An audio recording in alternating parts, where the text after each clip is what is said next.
16 अगस्त 1975 को रात के 2:30 पर एक हाईवे ऑफिसर बॉब हेवर्ड अपनी शिफ्ट खत्म करके घर जा रहा था। इसके सामने से एक वॉक्सवैगन गुजरी जिसकी लाइट्स ऑफ थी। इसे लगा कि ये गाड़ी इस इलाके की नहीं है और इसलिए इसने इस गाड़ी का पीछा करना शुरू कर दिया।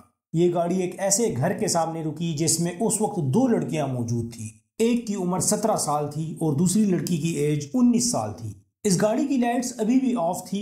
बॉब हेवर्ड ने इस गाड़ी की नंबर प्लेट्स देखने के लिए अपनी गाड़ी की हेडलाइट्स ऑन की। उसी वक्त फौरन उस शख्स ने वहां से अपनी गाड़ी भगा दी।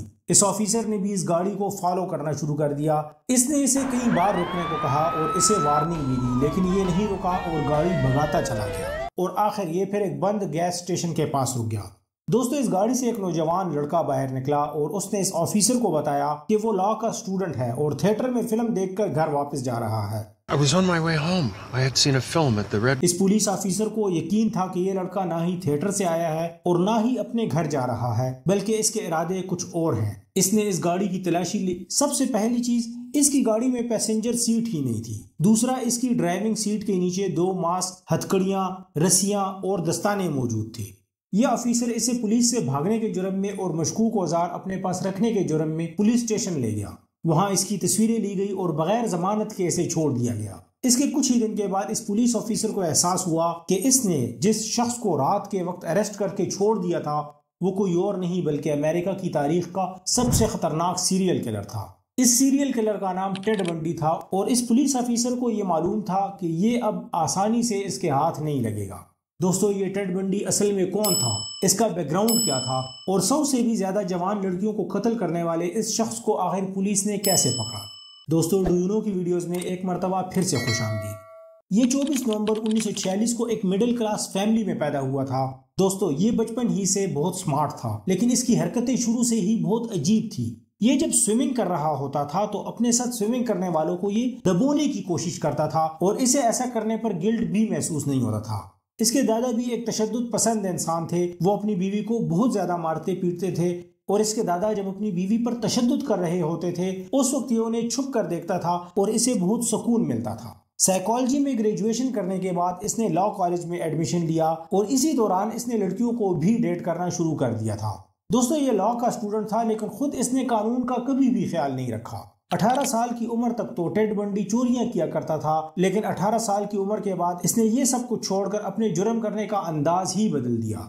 1 फरवरी 1974 को इसने लिंडा एन नामी लड़की को अगवा किया। इसका रेप करके इसने इसे कत्ल कर दिया। दोस्तों, टेड बंडी हमेशा नौजवान और पुरकशिश लड़कियों की तलाश में रहता था। ये इसी तरह से पब्लिक प्लेस पर इन तमाम लड़कियों को अप्रोच किया करता था और इन्हें किसी न किसी बहाने से अपनी गाड़ी में बिठाता था। जब इसके मासूम चेहरे और मीठी मीठी बातों से इन लड़कियों को इतना महसूस हो जाता था कि वो इसके साथ बिल्कुल सेफ हैं, तो फिर ये उन्हें बेहोश करके गाड़ी को किसी वीरान जगह पर ले जाता था। ये फिर वहां उनका सबसे पहले वहशियाना तौर पर रेप करता था और इसके बाद इन्हें कत्ल कर दिया करता था। वाशिंगटन से एक एक करके नौजवान लड़कियां गायब हो रही थी। अवाम बहुत ज्यादा डरी हुई थी और पुलिस को भी कोई सुराग नहीं मिल रहा था कि ये सब कौन कर रहा है और फिर क्यों कर रहा है।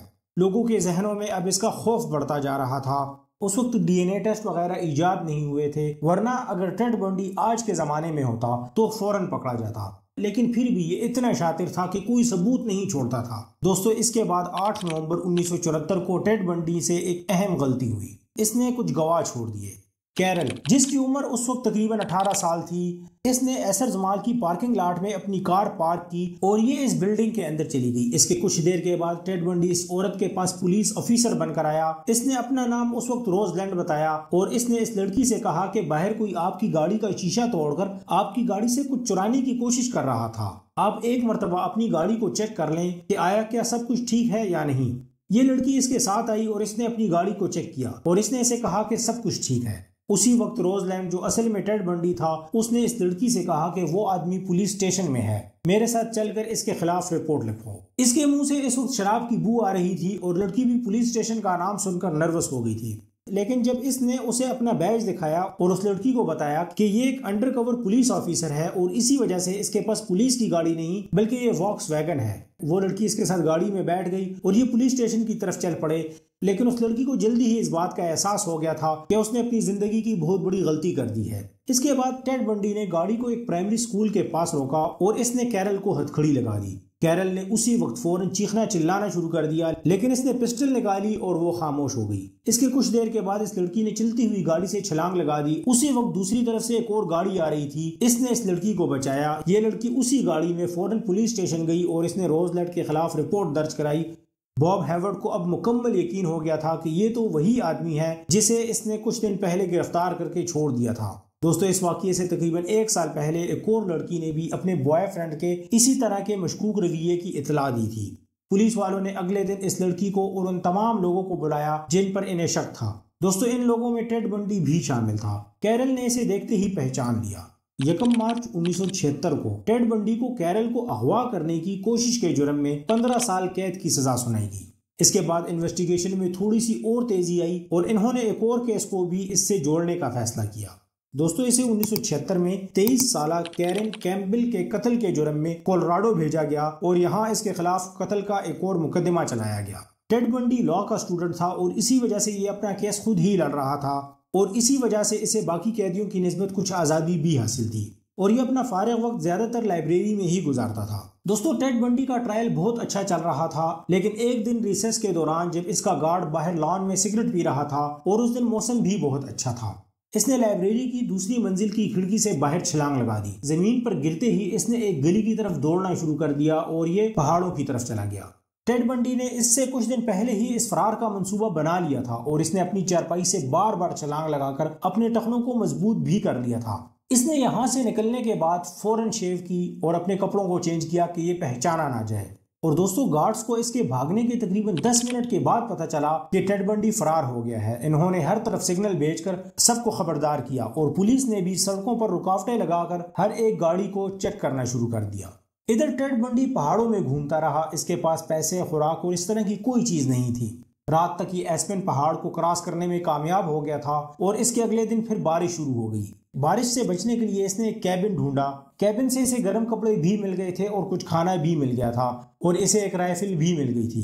दोस्तों, जब ये कैबिन से निकलकर दोबारा अपने सफर पर रवाना हुआ तो इस मर्तबा इसके पास सब कुछ था, लेकिन अब की बार ये खो गया था। दोस्तों, 5 दिन तक टेड बंडी ने पहाड़ों पर इसी तरह पैदल सफर किया। इसके टखने फूल चुके थे और अब इसके पास खाना भी कम था। इसे अब यकीन हो गया था कि इसे फरार होने के लिए गाड़ी का बंदोबस्त करना पड़ेगा। ये वापस उसी जगह पर आया जहां से ये फरार हुआ था। इसे यहाँ एक पुरानी कैडलिक मिली जिसमें चाबियां भी लगी हुई थी। टेड बंडी के फरार होने की छठी सुबह 2 पुलिस वालों ने रोड पर एक कैडलिक को टहलते हुए देखा।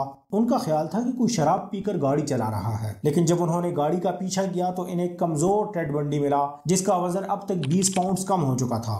पुलिस वालों ने इसे फौरन पहचान लिया और इसे अरेस्ट कर लिया। दोस्तों, इसके बाद इसने दोबारा यहाँ से भागने का प्लान बनाना शुरू कर दिया। इस मरतबा इसने अपने एक कैदी दोस्त से हेक्सा लिया और इससे इसने छत में आहिस्ता आहिस्ता सुराख करना शुरू कर दिया। यहाँ से निकलने के लिए इससे जितना हो सकता था इसने अपना वजन कम किया। इसने खाना खाना बहुत कम कर दिया था। छत में सुराख करने के बाद इसे एक वेंटिलेटर से बाहर निकलने का रास्ता भी मिल गया था। इसके बाद टेड बंडी इस वेंटिलेटर से होते हुए जेल के गार्ड के अपार्टमेंट तक पहुंचा। जेल में मौजूद गार्ड उस वक्त अपनी बीवी के साथ खाना खा रहा था। ये कुछ देर उधर ही इंतजार करता रहा। इसके बाद वो औरत कहती है कि चलो आज रात फिल्म देखते हैं। गार्ड्स और इसकी बीवी ये दोनों एक ही कमरे में जाते हैं और दरवाजा बंद कर लेते हैं। बंडी उस अपार्टमेंट में जाता है और इनके कपड़े पहनकर यहाँ से बाहर निकल जाता है। इसके फिर 12 घंटे के बाद गार्ड्स को पता चलता है कि टेड बंडी अपने सेल में नहीं है। दोस्तों, एक लड़की जिसका नाम निदा नेरी है, ये अपने बॉयफ्रेंड के साथ डेट से वापस आकर जैसे ही अपने घर में एंटर होती है तो ये देखती है कि इसके घर का दरवाजा खुला हुआ है और इसके घर की सारी लाइट्स भी ऑन है। इतने में एक आदमी सीढ़ियों की तरफ से भाग कर आता है और दरवाजे से निकल जाता है। टेड बंडी ने इस घर में मौजूद 4 औरतों पर हमला किया था, जिनमें से 2 फिर कुछ दिन के बाद मर जाती हैं। इसके बाद फिर टेड बंडी एक 12 साल लड़की को अगवा करता है और उसे भी कत्ल कर देता है। दोस्तों, इसके बाद फिर पेंसाकोला में डेविड ली नामी एक पेट्रोलिंग पुलिस ऑफिसर की एक नारंगी रंग की वॉक्सवैगन पर नजर पड़ती है जिसकी हेडलाइट्स ऑफ हैं। जब इसने इसकी नंबर प्लेट पर गौर किया तो इसे मालूम हुआ कि ये तो चोरी की कार है। ये इसी गाड़ी का पीछा करता है और आखिरकार टेड बंडी एक जगह पर जाकर कार रोक देता है। ये पुलिस ऑफिसर जैसे ही टेड बंडी के करीब आया, इसने पुलिस ऑफिसर को मारा और वहां से भाग गया। पुलिस वाले ने इस पर पीछे से गोली चलाई, गोली से छूते हुए गुजरी और ये गिर गया। पुलिस वाले ने इसे गिरफ्तार कर लिया और इस तरह एक सीरियल किलर की तलाश खत्म हो गई। और अब की बार इसे कैम्बरली लीच और चिउमेगा में एक घर में 2 औरतों को कत्ल करने के जुर्म में सजाए मौत की सजा सुनाई गई। दोस्तों फांसी से कुछ दिन पहले इसने इस बात का एतराफ़ किया कि इसने 100 से भी ज्यादा लोगों को कत्ल किया है और इसने पहला कत्ल 14 साल की उम्र में किया था। यह अमेरिका की तारीख का पहला ऐसा केस था जिसे टीवी पर भी दिखाया गया था। अगर टेड बंडी की बात की जाए तो ये एक हसीन और खूबरू जवान था और इसी वजह से बहुत सी लड़कियां इसके जाल में फंस जाती थी। और आखिर 24 जनवरी 1989 को सजाए मौत की सजा सुनाए जाने के तकरीबन 10 साल के बाद टेड बंडी को इलेक्ट्रिक चेयर के जरिए मौत दी गई और जिसने इस स्विच को ऑन किया था वो भी एक लड़की थी। दोस्तों इस सेंसेशनल वीडियो को लाइक करने का और अपने फ्रेंड्स के साथ शेयर करने का बेहद शुक्रिया। मिलते हैं एक और शानदार वीडियो में।